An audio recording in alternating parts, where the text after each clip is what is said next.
So good morning guys. আজকে হচ্ছে সোমবার আর এখন বাজে ঠিক 6:30। আজকে অনেকটা দেরি হয়ে গেছে, মাছ আনতে এসেছি। আর তোমাদের যে জায়গাটা আজকে দেখাচ্ছি ভাই, এটা হচ্ছে জাপানি গেট। এখানে খুব ভালো মাছ হয়। জাস্ট লুক, একবার দেখো ভাই জায়গাটা। এই বিল্ডিংটা দেখতে পাচ্ছ, এটা মোটামুটি আমি 10 বছর হয়ে গেল এইভাবেই পড়ে থাকতে দেখেছি।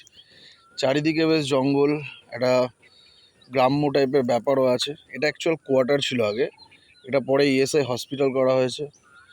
আর এইখানে পুরো হোগলা বন ছিল, কিন্তু সময়ের সাথে সাথে এগুলো চেঞ্জ হয়েছে। পুরো হোগলা বন পরিষ্কার করে এখন এখানে ফ্ল্যাট তৈরি হয়েছে, বড় বড় কিছু ফ্ল্যাট বিক্রি হয়েছে, কিছু ফ্ল্যাট এখনও রয়ে গেছে।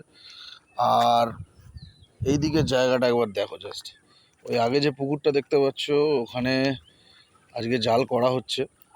ঠিক আছে, এই পুকুরের সাইজ খুব ভালো, মাছের বড় বড় বাটা আছে, কাতলা আছে, লাইলন টিকা, সিলভার কাপ সবই পাওয়া যায়। আর মাছ খুব দারুণ মাছ করে।